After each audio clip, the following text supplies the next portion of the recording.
My name is Jennifer. I'm sitting on the porch swing of my cozy little cottage, watching the sun sink low as the sky fills with warm shades of amber and soft rose. The gentle creak of the swing chains and the steady chirping of cicadas blend into a calm, almost comforting rhythm. It's hard to believe that only a few years ago, my life was completely falling apart, and I was questioning everything I thought I knew about family and my own worth. Nearly 3 years ago, I was in a devastating car accident. It was a cold, rainy December evening, just 4 weeks before Christmas. I was driving home, thinking about nothing more than a hot shower and a warm meal. Rain hammered against my windshield, blurring my vision as I strained to see the road. When I reached a red light, I slowed to a stop and waited. Out of nowhere, I heard tires screech and caught a sudden flash of headlights from my left. Before I could even react, a speeding SUV slammed into the driver's side of my car. The impact felt like a lightning strike, tossing me around like a rag doll. The airbags exploded open, but they couldn't shield me from the full force of the crash. I remember the sharp smell of burning rubber and the metallic taste of blood in my mouth.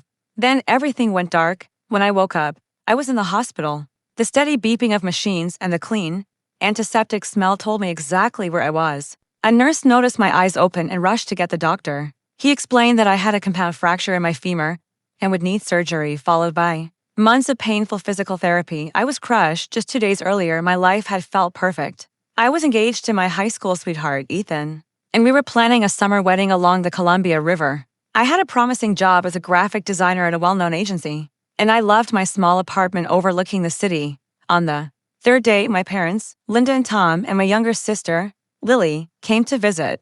The visit was short and painfully distant. They stood around my bed, making awkward small talk about the weather and hospital food. My mother kept her coat on the entire time, like she was eager to leave. Lily set a small fruit basket on a chair and said, "These might be good for you, but I'm not sure how long they'll last." My father checked his watch twice, clearly impatient. Later that same day, I got a text from Ethan. It said, "I can't handle a future like this." 5 years of love reduced to 7 cold words. It felt like my heart shattered all at once. The next morning, I called my mother, my voice weak through the breathing tube, and told her I needed help paying my medical bills and rent. She sighed and said, "Everyone's struggling right now. Jennifer, your stepdad's business is almost bankrupt, and we're helping Lily with her college tuition. We just can't help you." I whispered that I might lose my apartment, but all she said was, "We'll see." As the days went by, everything got worse. The medical bills stacked up.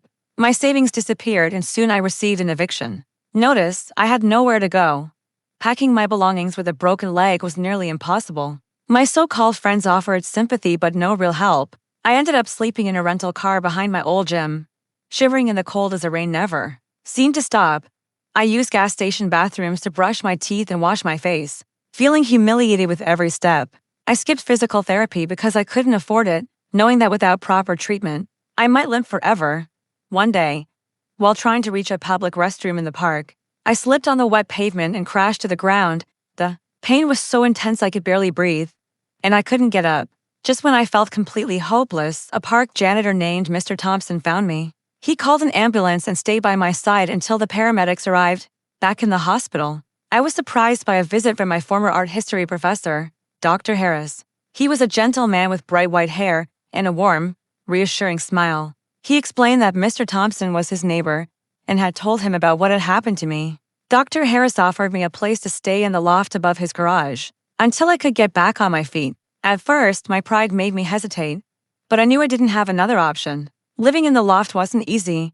Physical therapy was exhausting and painful, but I forced myself to keep going. Every evening, Mrs. Harris brought me a warm meal, and one day their teenage son, Jake, left a crayon drawing on my pillow. It showed a superhero with a cast on her leg and the words, "Jennifer, you're amazing." One afternoon, while scrolling through social media, I saw a picture of Ethan on a beach in Hawaii with a new girlfriend.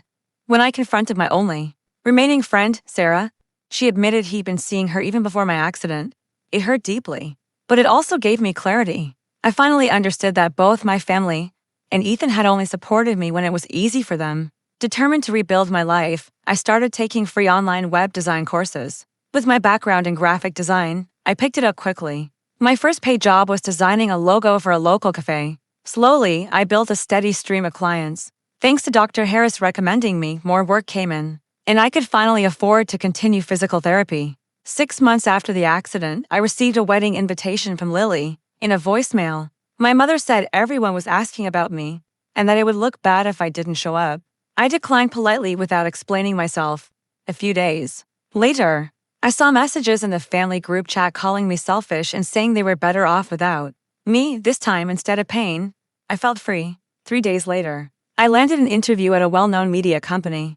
The interviewer didn't care about my limp or my past struggles. She loved my portfolio and offered me a position as a design manager, complete with a solid salary and benefits. 2 weeks later, I bought my own cottage, a small, charming place with a wraparound porch and a garden. For the first time in years, I truly felt at home. Nearly 2 years later, Lily sent me a package filled with baby clothes and a note telling me I had a new nephew. I didn't know how to feel about it. A few weeks after that, my mother began texting me, asking for money because Tom had suffered a stroke.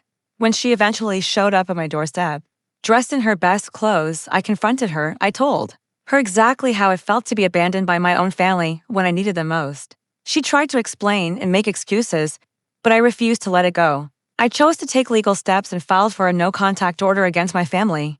It wasn't easy, but it was necessary to protect myself. Now, sitting on my porch and looking back on everything I've been through, I understand that family isn't always about blood.